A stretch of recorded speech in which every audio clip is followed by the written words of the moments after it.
Ni Pangilinan and Miss Bel Mariano abay binigyang diin ang kanilang binunyag ang kanilang non-negotiable pagdating sa relasyon.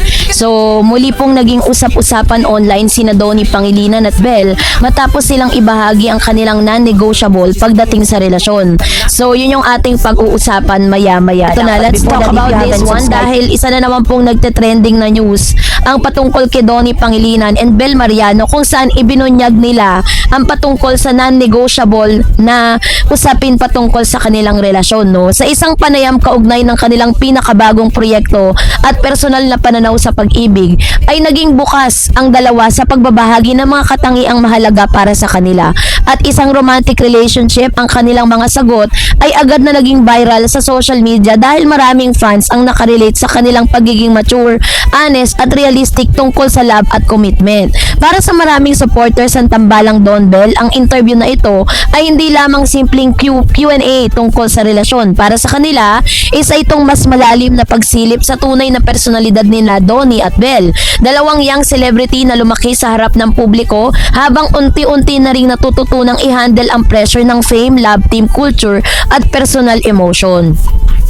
So, siguro po nagtataka kayo, ano ba yung ibig sabihin nila when they said na non-negotiable pagdating sa relasyon? Sa modernong panahon kasi, mas bukas na ngayon ang mga tao sa pag-uusap tungkol sa boundaries, emotional health at standard ng relasyon. Kaya naman nang tanungin si Donnie at si Bel tungkol sa kanilang non-negotiable, marami ang naging interesado sa kanilang sagot. Una, ayon kay Bel Mariano, dalawa sa pinakamahalagang bagay para sa kanya sa isang relasyon ay ang respeto at tiwala. Para sa kanya, para sa actress, kapag nasira ang dalawang ito, mahihirapan ang magpatuloy ang relasyon. Simple man ang kanyang sagot, marami ang nagsabing napaka-mature nito. Sa social media, maraming netizen ang pumuri kay Bel dahil sa kanyang malinaw na pananaw tungkol sa healthy relationship.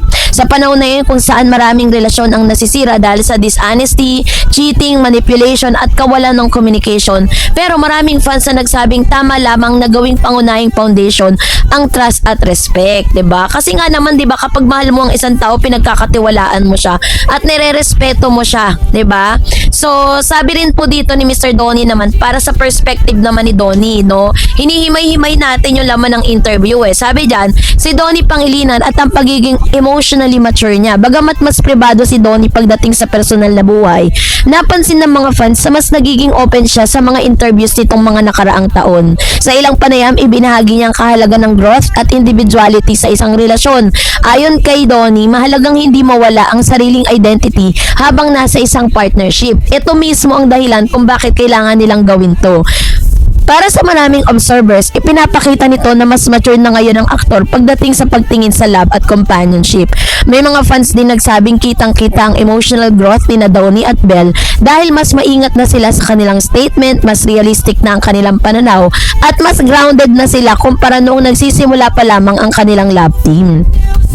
So dahil dito, lumaki po no, yung paglaki ng kanilang Don Bel tandem, hindi may kakaila na isa ang Don Bel sa pinakamalalaking love team at sa kanilang henerasyon. Nagsimula ang tambalan ni Donnie at Bel sa seryeng He's Into Her kung saan agad napansin ng publiko ang kanilang chemistry. Mula doon ay sunod-sunod na no ang kanilang mga projects, no. So dito rin po hindi rin maiiwasan talaga na magkakaroon kasi talaga ng pressure pagdating po sa love team culture eh. Sa Pilipinas kasi napakalakas ng love team culture, 'di ba? Parang ang kultura kasi ng showbiz, kapag gusto mo talagang maagang sumikat, kailangan may ka-love team ka eh. Pero dahil mature mag-isip si Bel, kasi yung decision nila na yan, ano yan, big decision yan kahit sa ang mga actors and actresses, dahil kilala kayo bilang tandem tas bigla kayong maghiwalay as individual artists, 'di ba? That's really a huge decision na kailangan po nilang panindigan. So kasi kapag naging matagumpay ang tambalan ng dalawang artista, kadalasan gusto ng fans na maging real life couple na din sila, which is true, 'di ba? Minsan kapag may mga love team,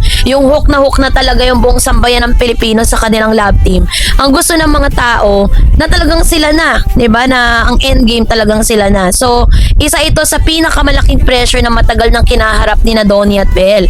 Sa iba't ibang interview, naging maingat silang dalawa sa pagsagot tungkol sa tunay na estado ng kanilang relationship.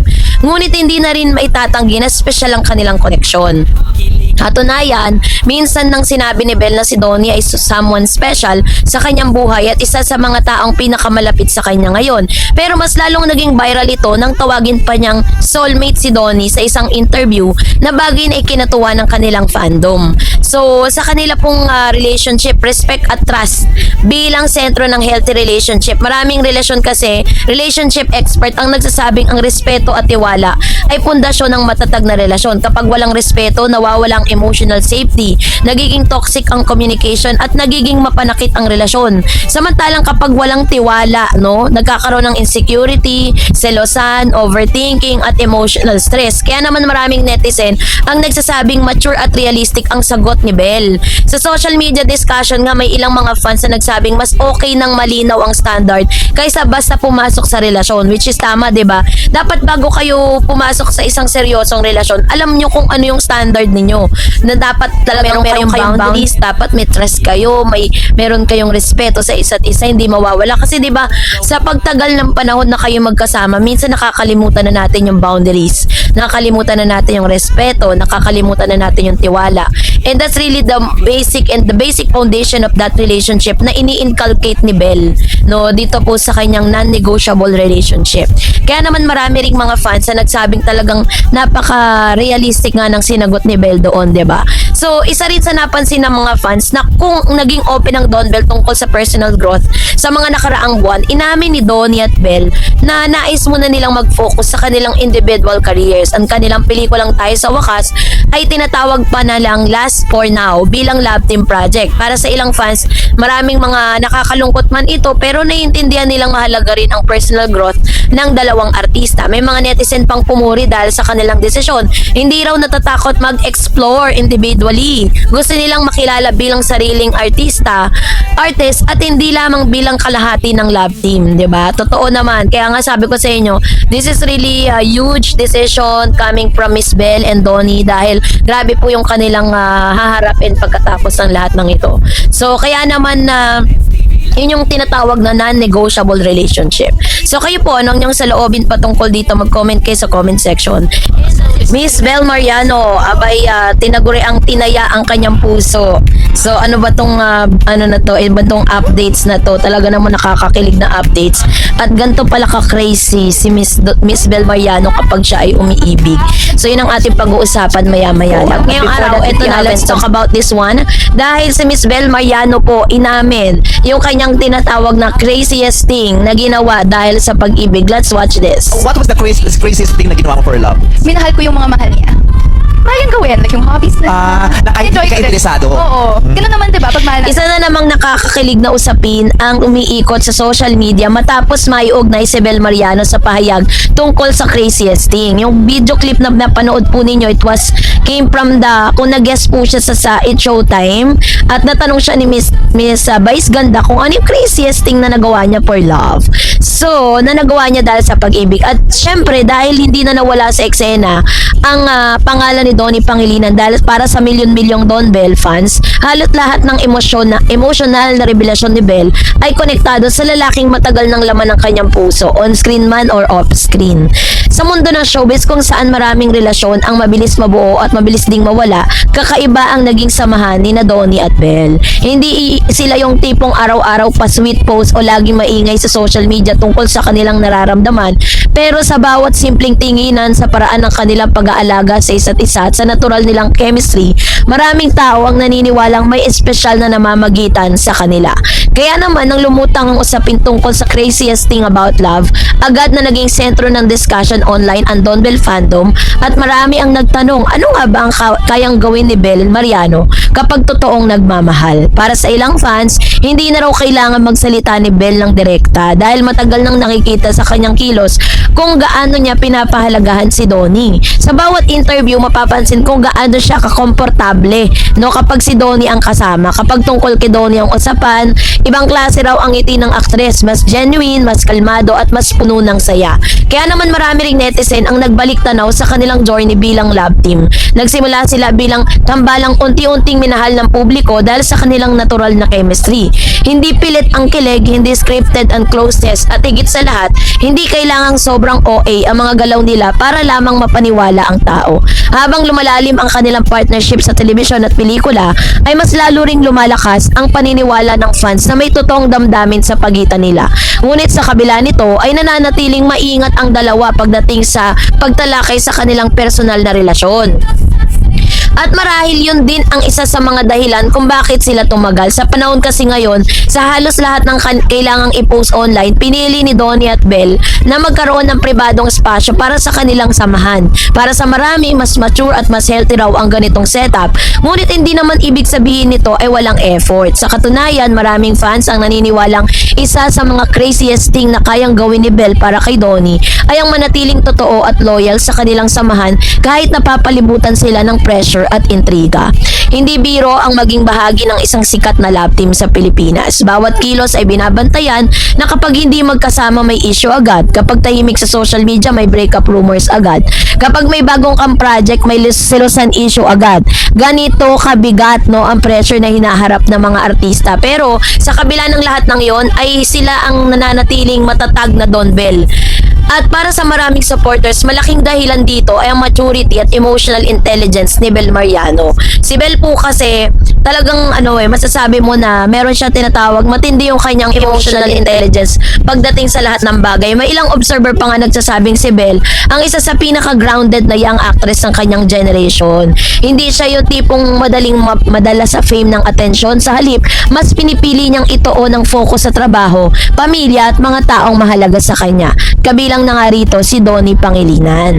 Marami tuloy ang kinilig kapag nakikita nilang suportado si Bel. Suportado ni Bel si bawat project ni Donnie kahit simpleng pagbati lamang o pagdalo sa mga events ito, ramdam daw ang sincerity ng actress. May mga fans din na nagsasabing isa sa pinakamagandang katangian ni Bel ay ang pagiging safe space niya para kay Donnie. Kapag magkasama raw ang dalawa, kitang-kita kung gaano sila karelax at kasaya. Hindi rin may kakailan na maraming pagsubok na rin ang pinagdaanan ng tambalang nila at ilang beses na ding nasangkot sa mga fake rumors, issue ng third party at iba't ibang intriga online. Ngunit, sa bawat kontrobersyang dumarating, tila lalo lamang tumitibay ang suporta ng kanilang fandom. Para sa iba, yung tunay na crazy thing about love ay hindi yung eksenang parang nasa pelikula. Hindi lamang ito tulad ng isang grand gesture o sobrang dramatic na sakripisyo. Minsan, ang pinaka-crazy na bagay ay piliing manatili sa isang tao kahit maraming dahilan para sumuko. Tama, 'di ba? Parang kahit gaano pa karami yung mga red flags na nakikita mo sa kanya, pero that's because you're crazy about love, nananatili ka pa rin, 'di ba? So yun yung ang sinasabi naman ni Miss Bel Mariano sa kanya pong statement sa It's Showtime na parang the craziest thing na ginawa niya for love is yung mahalin yung mga mahal niya. Which means sabi po ni Miss Bel, yung mga hobbies niya, yung mga gusto niya, kahit hindi mo gusto, gagawin mo because you love them. 'Di ba? Ganon po siya ka-crazy pag nagmahal. Kaya naman para sa iba, at para sa mga maraming Don Bell fans, yun mismo ang nakikita nila sa relasyon ni Bel at Donnie. Sa social media kasi bumuhos sa mga reaction mula sa fans kapag si Donnie talagang kasama ni Bel, ibang glow ang meron siya. Ramdam mong genuine ang care nila sa isa't isa. Hindi sila trying hard kaya mas nakakakilig. Si Bel Mariano is the definition of loving quietly but deeply. May ilan din nagsasabing posible raw na isa sa mga craziest thing na ginawa ni Bel ay ang isang tabi minsan ng sarili niyang pagod at emosyon upang masuportahan ang taong mahal niya. Sa mundo ng entertainment kung saan sobrang toxic minsan ang schedule at pressure, malaking bagay na raw ang magkaroon ng isang taong handang umintindi at sumuporta. Samantalang marami rin ang mahanga kay Donnie dahil sa paraan nito ng pagtrato kay Bel. Hindi raw ito bastos o pabida kapag kasama ang aktres, halip very respectful at maalagat. Iyon marahil ang isa sa mga dahilan kung bakit patuloy na tumitibay ang connection nila sa mata ng publiko. Hindi ito puro kilig lamang, may respeto, tiwala at emotional na connection. Sa dami ng celebrity relationship na madaling natatapos ngayon, maraming tao ang naghahanap ng tambalang may authenticity. At para sa kanilang supporters, yon ang makikita nila sa Don Bell. May ilan ding mga entertainment observers na nagsasabing malaking factor sa success ng kanilang tandem ang kanilang pagiging emotionally compatible. Pareho silang soft-spoken, hindi mahilig sa gulo, at mas gusto ang tahimik na buhay sa likod ng camera.